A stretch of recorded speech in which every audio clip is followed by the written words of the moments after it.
So if you want to reset your spending habits, be grateful for what you already have, save up a little more, pay down some debt, stop the consumerism hamster wheel, then let's do a no buy January together. I think these are some of the biggest gains on no buy this year.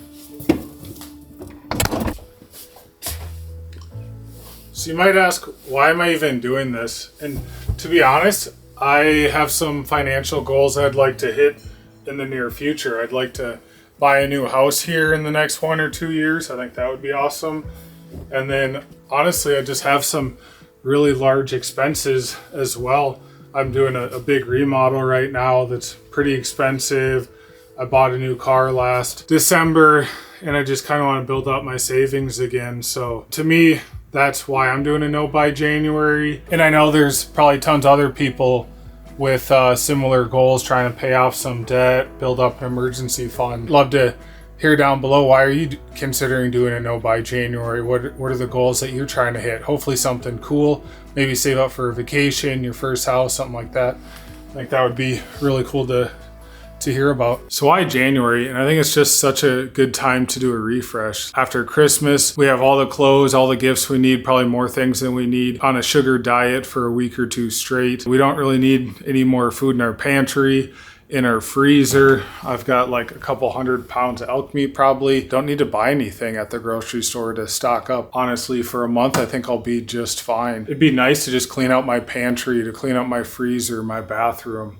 And so I just kind of want to do a no buy January to just start the year off fresh and accomplish something. I mean, it's just 1 month, so I think a lot of us can get through a no buy January, get a quick win, and maybe start the year off towards a bigger goal. For me, I'm kind of a goal oriented person, and for me to do something like a no buy January, I like to envision kind of, what do I win? Trying to think of it like a challenge. I want to save up my savings after buying this car, and I want to pay off this remodel quickly, and then long term, I actually want to buy a new house over the next year or two. I think for a lot of other people though, save up a down payment for a house, might be trying to pay off a credit card, might be able to fund a summer vacation. When you're doing a no buy January, it is only 4 weeks, so it shouldn't be that unfathomable. I think it's important to just have a goal at the end so that you can maintain motivation throughout the whole month and then hit your goal at the end. This challenge is meant to be fun. You really get to create your own rules. How I like to do things is figure out which category I'm going to limit my spending in. I'm doing a no buy January where I'm only buying the essentials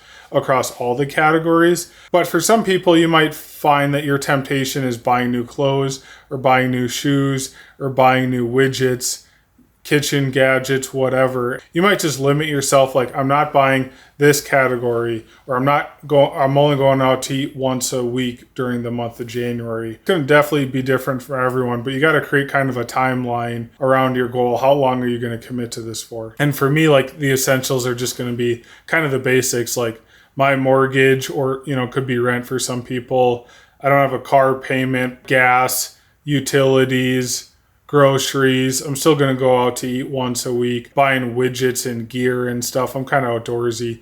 That stuff's pretty easy for me to buy and justify in my head. So I'm just saying none of that's going to happen during January. And I think that'll save me a couple $100 probably. Which, what I'm saying no to right now is watches. Recently, I became a watch enthusiast last year. I really don't have too many, probably have more than I need. I've got like a nice watch, and this is more of a beater watch, and then I have kind of an indestructible G-Shock. So like for this month and hopefully the whole year, I'm going to buy no more watches. I'm going to buy no more hunting gear because I have really gotten into that over the last few years, and just going to kind of put the pause on that. That's kind of easy for me because it's not hunting season. And then clothes, like I just have enough clothes, probably more than I need. This month I'm going to also do some decluttering, make a big donation pile to give to Goodwill. Another thing big for me is I like to do DIY house projects, and so I'm just going to start no house projects during January. No more Home Depot trips, just going to kind of press the pause on that for a month and really just like embrace the stuff that I have and the lifestyle that I have, and just try to have gratitude that realistically I have more than I need already. And if you fall off the wagon during this, like, get back up, dust yourself off. If you have a big expense, a big medical bill or a car repair, just reset after that, refresh after that, and maybe you need to do a no buy January to get back ahead. But that's okay. That stuff happens. So just kind of embrace it. One big thing I'm going to do this year for No Buy January is I'm going to open up any tabs that I have on my computer with like a stuff in the shopping list. And I'm just going to close out of those. I'm going to sign out of my Amazon. I'm going to unlink my credit card from Amazon. That's really the only thing that I think my credit card's linked to. But just kind of refresh. And that's really just putting a roadblock there to make me pause or stop before buying stuff. Think through, do I really need this? Am I just being ungrateful? Do I actually have everything I need? And I'm going to also review my subscriptions. Pretty sure I only have Spotify, YouTube Premium, no TV. Be easy for me, but that's definitely something that could be helpful for others. And then at the end of the month, I'm going to take my income, my expenses, figure out what was actually left over, and transfer that over to my investments. I'm not just going to leave it in my savings. To me, that's easier for me to spend. I'm going to buy some stocks with it. So then it's just kind of washes my hands of it and it'll go and make me money over the years. So that's how I'm doing the No Buy January. Drop a comment and maybe include what category of item that you're going to just press pause to for a month as you start off the new year with a refresh.